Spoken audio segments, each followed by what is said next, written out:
photographer, and I needed a project on my own that had nothing to do with people and models and fashion and makeup artists and all the hubbub that goes around when you have a fashion shoot.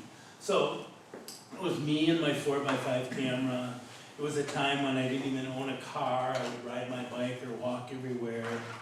And I chose to photograph. Oh, and at the time, I really thought that I didn't connect photography and spirituality.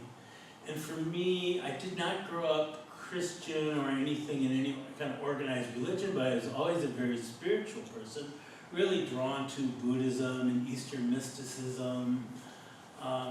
But I thought God was in the mountains, God was in the ocean, God was always somewhere else, right? So this project was me, I called it God in the alley, finding God in the alleys, finding God in the broken glass. So it was about the parameters of the project. It had to be wherever I was in my everyday life, you know, not going anywhere outside of my normal path trying to buy photos. But again, the significance for me was a project made while I was making a living as a fashion photographer. So deliberately choosing something quiet. And then this is from my first grant on sacred sites of the Lakota, from the Badlands, mostly done in the Badlands of South Dakota. And I was using all 4x5 Polaroid film. This one is 4x5 too, but it's 4x5 Tri-X. And then I switched to 4x5 Polaroid, which I used and loved for many years. I love what happened on the edges. I think it all ended when people started asking me what app I was using to get those edges.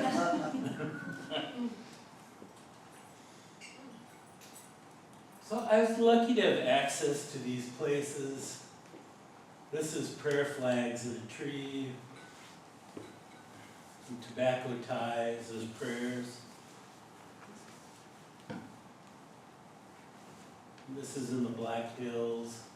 So it wasn't, what I was trying to do is photograph the places that felt very sacred to me. I was not trying to document what is sacred to another culture. I am not Lakota. I think it's a project too that I couldn't do anymore.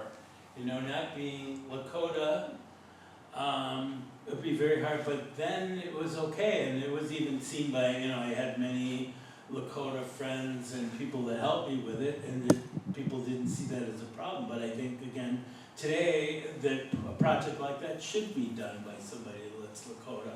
So I consider myself very lucky to have done many projects like that in the Badlands. This is from another grant on places of genocide. So this was a commission. So the difference in commission and grant is like Sacred Sites of Lakota. I came up with the idea and applied to get a grant to fund it. But this was a commission where they had the idea of doing a project on genocide in the landscape, and then they looked for people that might be able to do that. So it's just a different way of working. And it was hard because we're looking at what happened a long time ago. I mean, genocide is very real and happening now in many ways, but this project was about the land. It doesn't hold any memories of scars of what happened. These are, this is a parking lot, and they're just posts in the parking lot, but of course once you know this is about genocide, people start seeing them as grave markers, and I intended it for that. So you're playing with people's expectations. And a lot of the photos are just very quiet. This is overlooking a massacre site, but I liked how it feels like we're looking down into the ground. And really what that is just the side of the road where it's cut away.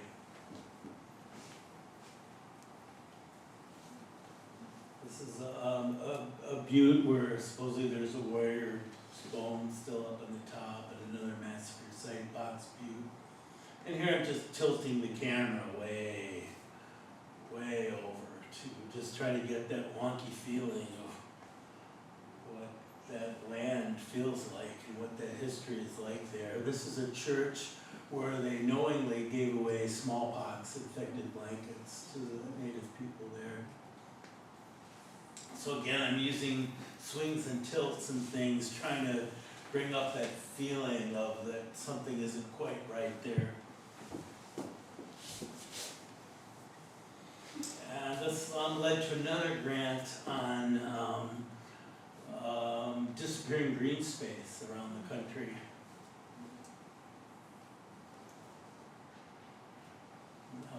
This is looks, if you are familiar with my work, most people would think this is a Native American prayer flag of some kind, but it's actually our surveyor's marking where they're turning this into a golf course. So again, playing with expectations. This is outside of Santa Fe. I call it moonrise over cell phone towers. Tribute to ants, because there is a moonrise happening there. And the way those cell phone towers lined up with the cross is just coincidental, but for me, that was what tripped my trigger and made me pull over, turn around and go back. It's the way those two played off of each other. And then I was working on a long-term project called Earth Meets Spirit. And this is in Minnesota, this is ice. Still working with that 4x5 Polaroid that I love. This is one that, because of what I call the goop that dries on the Polaroid, when I tried printing it in an enlarger, you need to print it in a 5x7 enlarger. When I printed the negative, this type of Polaroid has a negative, so you can wash and fix the negative. Even though it's a Polaroid, it's the old peel-apart kind, but it has a negative you can wash and save. And when I tried printing it in the darkroom, it really emphasized that surface imperfection, which I like, but it was way too much. And later when I had this image scanned, that's when it really came to life. And when it scanned, it de-emphasized the surface goop, and the image came through a lot more. You scanned the negative or the Scan the negative. Yeah, and then I found a whole world of new they're very expensive drum scans, but they're so much, actually the drum scans were so much better than going in the darkroom and printing them, where normally I love darkroom. I did love darkroom printing, but that was a revelation. This is an approaching storm in the Badlands. Now we're in Ireland. So to me, everything is a spiritual metaphor. What I look for in images are things that are spiritual metaphors.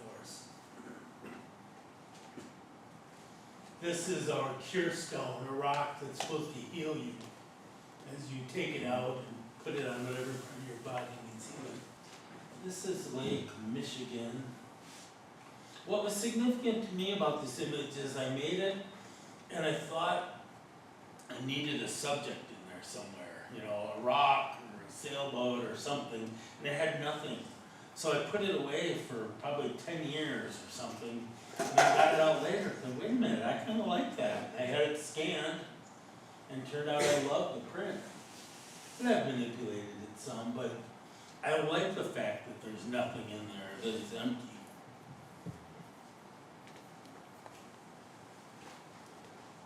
And this is an attempt at getting a grant that I never got. I was looking at the plastic bags and things get caught in the trees. That's calling it American prayer flags. And I applied for several grants with it, never got it. And you know, it just brought up that thing for me as an artist, when you keep going because you know you're onto something and it's important, and when you say, it's just not happening, let's move on. And there's no answer to that, you gotta figure it out for yourself. Another one that I disregarded for a number of years, because I think it wasn't what I thought I was making when I made it. You know how that happens, you think you're making one picture and it turns out something else. So it gets thrown in a drawer, and years later, I look at the nag and go, wait a minute, that's pretty, I like that. Now I like it a lot, and I don't remember what it was at first, I just thought it didn't work. This is in the river at my cabin. 4x5 in the Badlands. I'm using the swings and tilts to throw everything out of focus except for the rocks in her hands. And this image was a turning point to me too, because I was doing a lot of workshops on the nude. This is a girlfriend that I was living with a long time ago, and she was presenting these rocks to me. And it was that idea that portraits and nudes can be very spiritual images as well. And I see that in other people's work, but I didn't recognize it in my own yet. And so that was a turning point for me. And then striving to do that by other people-centered work. This was another grant I had to do sacred places around the world. This is Brobadour, but I was using a plastic toy camera, Diana camera, which I still use and love. Another Diana camera in Ireland. There's a horse in the Badlands. And this image happened because there was 3 horses and they didn't run away, so then I photographed 2 horses and they didn't run away. And I got down to 1 horse and he was still there, and I saw there was a fence running in front of him. So I moved in closer to get rid of the fence, and then the magic kind of happened. But I guess I'm using that to tell you that I'm not the kind of photographer that has a great idea that executes it. I often just stumble into the pictures. You know, I was trying to make a picture of 3 horses, and it just wasn't a very strong picture, so I made 1 and 2. But in spite of myself, I ended up here. So for me, my answer is always yes. Should I pull over? Yes. Should I got my camera? Yes. Should I photograph 3 dumb horses? Yes. This is at the Wounded Knee Memorial.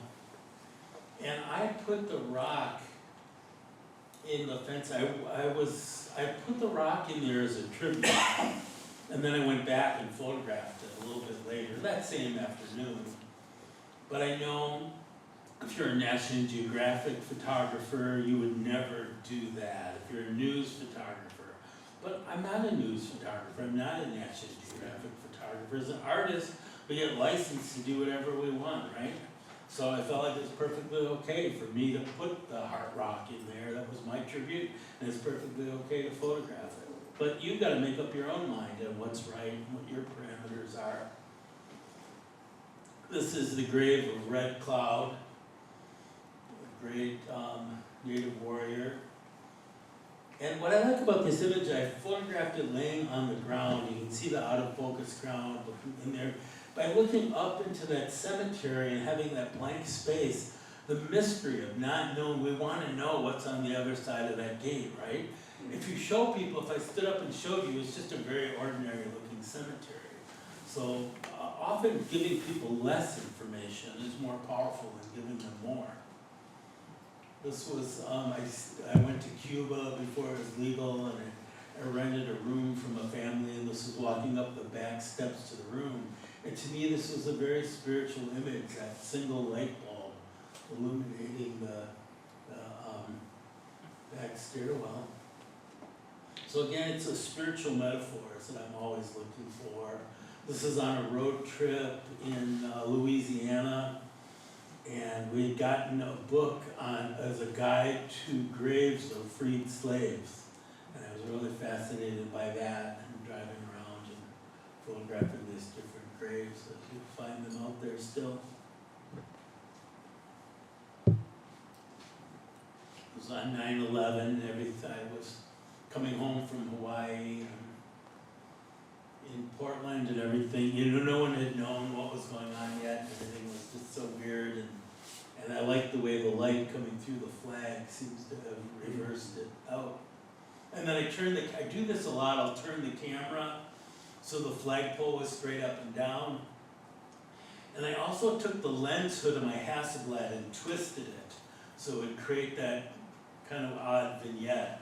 And I know those are all things you can do in the darkroom, or those are all things you can do quite easily in digital. But to me, I need to do them in camera. It's not that I think it's wrong to do it digitally or any other way. It's just that I don't want to spend my time thinking, well, should I do it a little more? Should I do it less? What I love about doing it on film, you commit to it, and what you get is what you get. The other thing is I never crop my image. I haven't cropped. I use all film.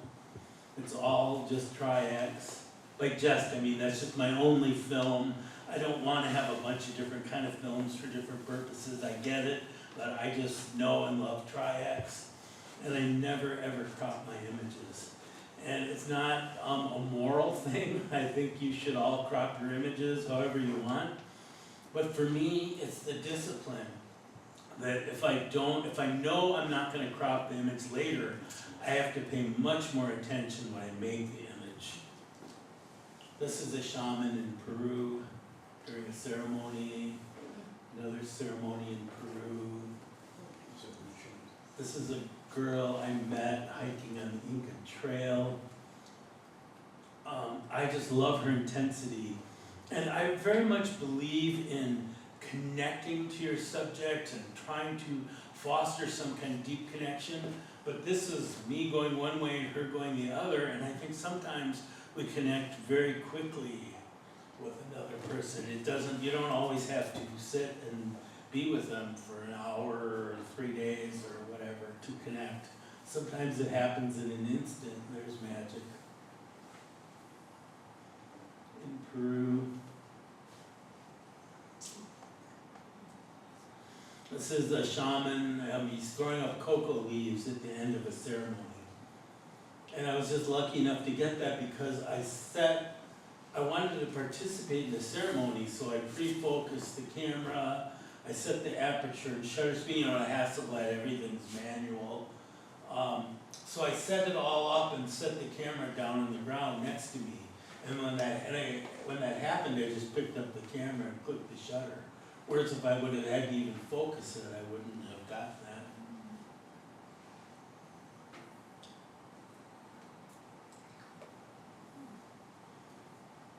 This is summer solstice at dawn at Machu Picchu. Now we're in Guatemala. How am I doing on time? I better hurry. Okay, a few images from Guatemala. I handhold everything. Like here you can see there's a little bit of movement, whatever, I don't care. You could have a tripod and get a clear picture, you could have a flash. But I want my pictures to have the emotion that I felt while being in these situations. That is a higher priority to me than having them sharper, clearer. This is at this man's funeral of his son. So the other thing is I always get consent. I made sure that we made eye contact and I held up my camera and he nodded to me that it was okay to make a picture because it was a very sensitive moment. But I don't ever want to feel like I'm not a news photographer. I think there's a time and place for that, but as an artist, I need consent from my subjects. Well, I got no consent from that dog, so I guess I'm lying. Here's a few from Japan. My first time I went to Japan, I had a grant to go to the island where my mother's from. So this is right near where she grew up, and I imagine her as a young girl going to make offerings at this place. I don't know if that happened or not, but in my mind it did. And I love the little temple off in the woods. Can you see it? Bamboo grove. This is the Torii Gate in Miyajima. And this is me wandering off into the woods trying to find a cell signal to be called home. And I found this amazing little shrine. And I love that about Japan. This is in Hawaii. I'm not a very conceptual photographer either, but I had an exhibit on the Big Island, and they brought in this Zen priest to bless the gallery before the opening of the gallery. And I saw him as this man standing between two worlds, and that's why I asked him to come and stand on the yellow line in the middle of the road. We've got plastic torch. I love going back to my Diana camera or a Holga camera. And I made this image 4 feet by 4 feet, and it holds up amazingly well for a little plastic camera, negative. Opihi shells. It's like seeing the sacred in everything. This was at the a house of a potter who uses them to prop up all his cups and bowls before he fires them. And then I think the salt in the shells releases color into his work.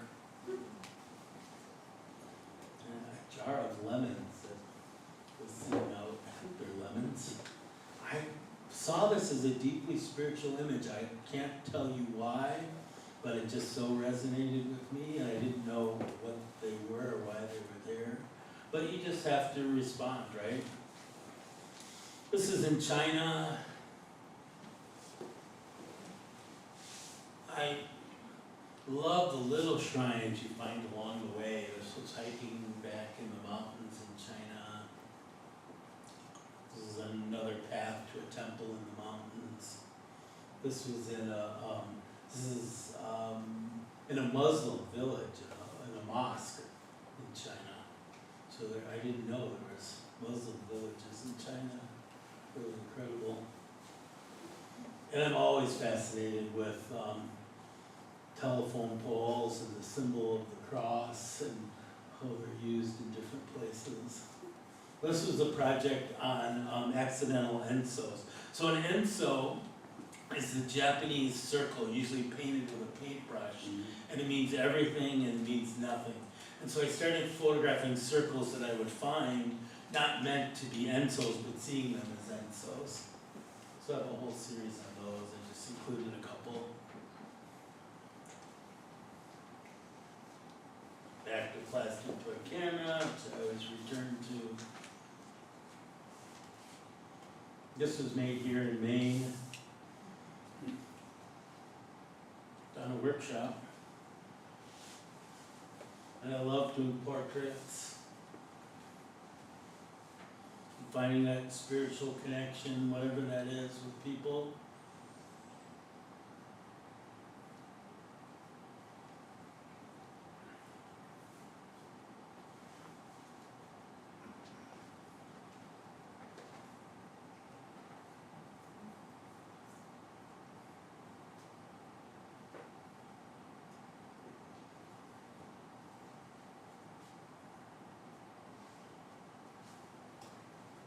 All the square images are made with the Hasselblad.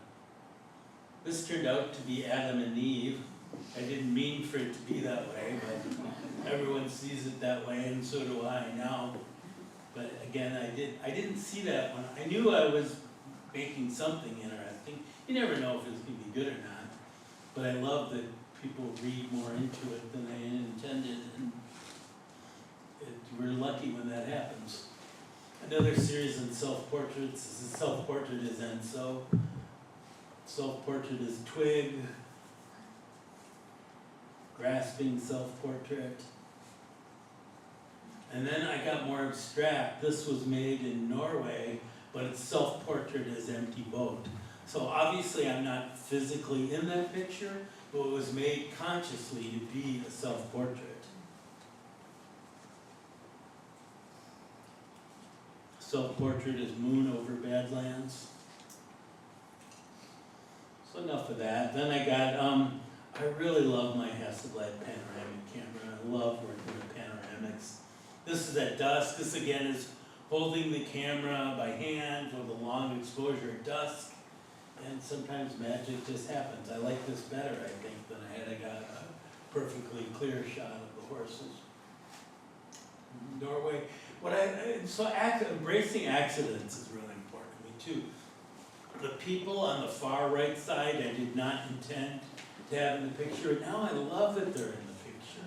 And I love that it gives it a weird sense of scale. I love that they look so normal in this abnormal world.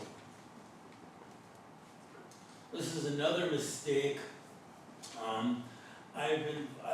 My class, you've seen me today with my Holga panoramic camera. It takes 2 frames wide. And here was the first roll I shot with it in the Badlands, but I didn't remember that you have to wind it to every other frame. So you photograph, 1, they have to wind it to 3 and then to 5, but I forgot, so all the pictures overlapped. And when I saw them in the contact sheet, I loved that. And I love how it turned this arbor into a cross. And this guy on the left, To me, it looks like he's bowing in Gachot into the image. He's a photographer looking into his waist level viewfinder, but it becomes something quite different. So mistakes can be wonderful. I've printed this for exhibits, like 8 feet long. And this was the end of my first a workshop I did in Santa Fe years ago, the first time I taught there, and which I thought we had a great week. And 15 minutes after class, there, it's in the garbage, and I thought that was just so perfect and so poetic. That's life, right? You have a great week, you're here, enjoy, and it's over, you move on. What's next?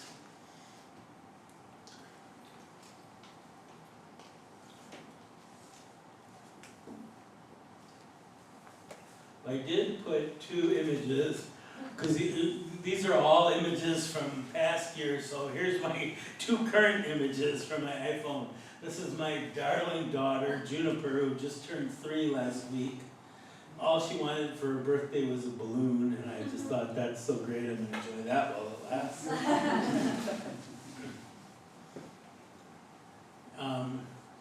And then, so that's her looking cute, and this is her being terrifying with eating yogurt with her hands. So this is what fatherhood is really like. This is my life now, and it's wonderful, and it's horrifying, and every day is an adventure, and I love spending time with her. So that's it.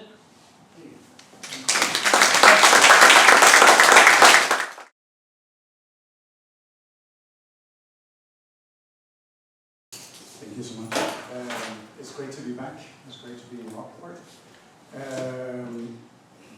I was thinking during an experimental documentary film workshop, and I was like, let me show the least experimental project, which I'm working on right now.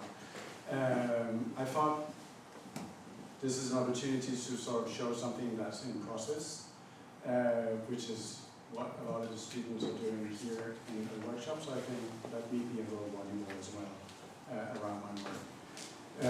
So this is long-going projects, which most of my projects seem to often be with no real intention to be. I was doing a gallery show in Oakland, California, just before COVID, I think in 2017. And I was researching, and for this purpose, I was researching the LGBT archive. I was making new works. It was kind of a residency situation. And with my collaborator, Flo Mack, which is a German artist and photographer I often work with. And we were researching keywords like food and resistance at the LGBT archive, which one does. And up came this audio tape from the 90s with this dancer Paul Coates, which is here on the picture. And he talks about this riot that takes place in New Orleans in 1955. And I was like, this is interesting. He talks about a gay riot, and to my knowledge, there's no really talk about an earlier riot in '59, which was in Los Angeles, and later we had Stonewall. So there's a precursor to Stonewall, the earliest that I know about. So I thought, okay, I was doing my show, then COVID hit, and I was like, just before COVID, I was like, let me write some historians in New Orleans and see if they know anything about this. Because I for sure never heard about it, and I thought I heard about most resistance and riots for the LGBTQ+ cause in the US.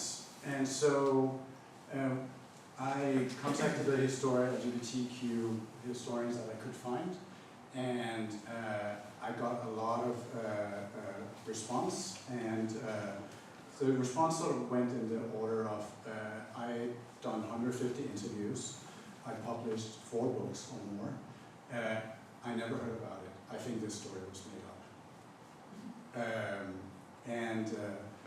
And several people were sort of saying that. Until one historian that is based, Howard Phillips Smith, who is based in Los Angeles and done very many beautiful books, actually one about a photographer, Jack Robinson, which was also started as a fashion photographer, did some photograph at Mardi Gras in 1954 around the bar called Dixie's Bar Music, which Paul was going to. And he found a newspaper article in a local paper saying 3,000 people were rioting, tear gas was used, 100 people were arrested. And that's where I sort of continued. Of course, at the time, COVID archives were closed, so I had to wait until they opened, wait till the travel ban opened, so my collaborator could come back into the country until he got deported in last fall because he didn't believe that anyone could work for no money on films. I am at a place where we have shot most of the material. We are basically going into editing next week or the week after. I just got signed on the editor today, so I'm very excited. He had 3 other projects to choose between, and I was very nervous if he was going to pick me, but he did. I want to show the system, and I want to talk a little bit more about the sort of documents we came to.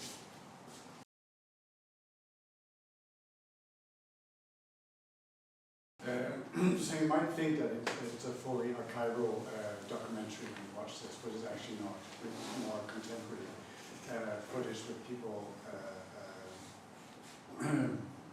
people that have stories to tell about it. And so a little bit, there was kind of an opening after the Second World War, and New Orleans, probably mostly because of Mardi Gras, attracted a lot of people to go there, and you could sort of be yourself in other ways, or you could have a double life as a book I'm just reading right now, and a secondary witness I'm going to interview next weekend in New Orleans. It was really a place, and you can see from the photograph in 1954, people were pretty much out there, especially in Mardi Gras. So you were allowed to cross-dress, as long as you had 1 or 2 items that belonged to your gender. And so this riot happened from Sunday to Monday before Fat Tuesday.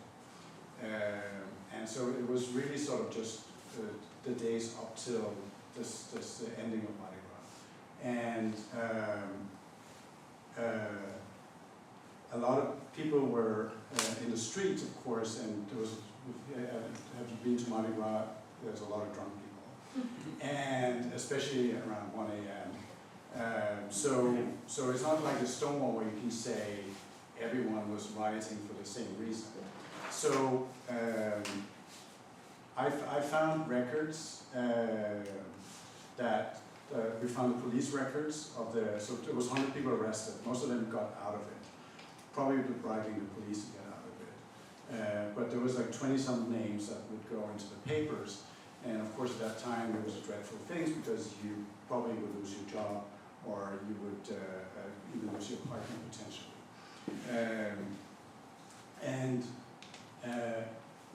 Yvonne Fasnacht, and Fasnacht, funny, that owns Miss Dixie's, she was called, who owned Dixie's Bar Music with her sister Irma. Fasnacht in German means Mardi Gras, so that's why it's kind of funny. And was a lesbian herself, and was running this bar, and would often, when the bar was raided, would either bail people out or would hide people wherever she could hide them. And she would often go and touch people on the shoulder and say, you better keep away from that one, and so forth. So she was really sort of like, it was different than Stonewall. Stonewall was owned by the mafia. This was a very sort of different community. And she was playing music, and so most of the time, it became later in the years, she would only play in the weekends, but she used to basically play on the stage all the time in a female quartet. And she played with, if you know the song, Hang On Sloopy. Sloopy was one of the musicians that she was playing with. So, and they even gave out an album. On the side of the door, one of the shutters, somebody had engraved Bachelors Only. So Bachelors was a little different than what we think about today.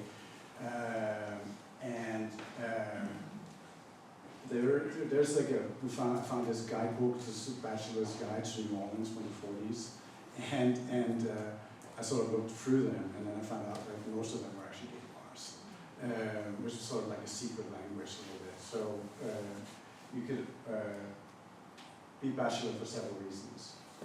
And so this bar, which is now a karaoke bar called Cat Meow, was located at the corner of Bourbon and St. Peter, and was the epicenter of sort of the gay community, of this LGBT community at the time.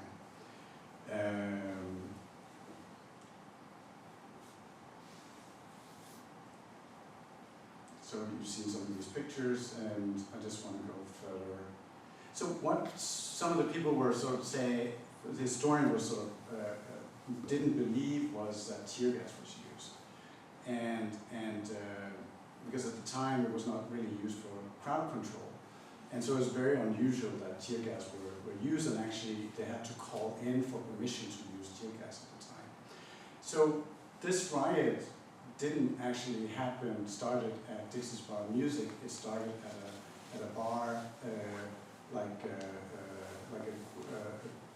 a quarter down the block of St. Peter called Pat O'Brien's. It still exists there today. It's kind of a tourist bar. It was a tourist bar then too. But it was also known for being a great gay pickup spot. And there was one bar to the left was sort of known for gay clientele. The bathroom was also notorious. No. And so there I found the guy that was actually the riot started with, supposedly. So there was a young Lawrence Morrison, that came down from Wofford College in South Carolina with some friends. His other friends went to a Louis Armstrong concert. He went to Pat O'Brien's to drink on the bar on the left. We don't ask questions. He was there for 4 hours, had a lot of hurricanes, spiked them up, and he said he's never been as drunk since. At some point, he had lent a car from some friends of his that studied at Tulane, his parents or whatever, and parked it a little further down of St. Peter towards Water Street. And he was going down to open the car for whatever reason, drunk. And the problem was just it was a long car he was trying to open. And he met the owner, and the owner took him back to front of Pat O'Brien's with the police, and there was a little alteration. He might have kicked the police officer in the groin. And people were chanting, "Let him go, let him go." And he was sat down next to the gutter, and the police officer takes his baton and kick him in the head, and he goes unconscious, and 7 stitches later. And then I found another witness that had also been drinking Pat O'Brien's, Ted, who just were roaming around the streets, and he sees this mass of people. And he's a visual artist, and he says, "I didn't understand what is happening. And I had to ask the person next to me, what is happening?" And he just saw sort of not one per people, but he just saw sort of energy mass. And above, a person is carried along, and it was probably Morrison that needed care. And then we have like 45 minutes later, it flares up at Dixie's Bar Music, and they throw tear gas in. And it's like they say they take Jack's beer and they dip the handkerchief and they hold himself and they get the tear gas out. And we have to remember these were people that were veterans at the time, so they knew how to fight. And this is actually Paul that you have right in the middle here, and his friend from 1955. And so these gentlemen are at least 90 years old, if they remember anything. And as you know, there's not that many 90-year-old that I've been locating, but I have had, people, 2 witnesses that confirms that this was happening, and then have other witnesses that used to go to the bar and never heard about it. So it's kind of ambiguous, and we might never find out because these things were not documented. And if they were documented, they were documented by the police and then never, or authorities, and they would never really say how to document it. But we have these police records, mostly men. There's one woman. This is, by the way, in the middle here is the young Morrison. I think there's another picture. But this was a huge national story. It went into 99 papers, even a paper in Canada. And here says, police said 45 later the outburst was suppressed. They were called again in the same immediate vicinity where crowds hurled missiles and buses and cars. The where officers answered 3 more complaints on the same general area during the night and scores complained in other parts of the French Quarter. So this was something really that went on. And according to Paul, they went out, and there were 300 or 400 guys in the bar. They went out and they did fight the police with bottles down the street. Here we have Morrison with, he was a head in the front page of Washington Post, because that was where he was from, and with a huge bandage. So they used him as a sort of the target.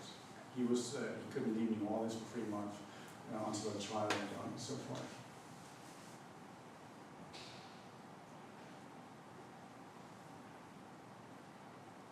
And here it says officers were bombarded with bottle, ice cubes, and stones at the Dixie's Bar Music. So we could definitely say that a riot happened. And here you have sort of the distance between the 2 bars. So it's very likely that they somehow interconnected. But I don't think that 3,000 people are, a lot of them are probably just bystanders and drunk and having fun. But something has to be deeper to motivate that many people to go against the police, using tear gas and whatever other means they had to crowd control. So this is what the film is about. And this is what we've been researching, and it's sort of been interesting to research at the same time as you film, because you don't really know what the outcome is. And I still don't know what the outcome is, because I'm going back to New Orleans to interview a few other witnesses, among some former musicians from the bar.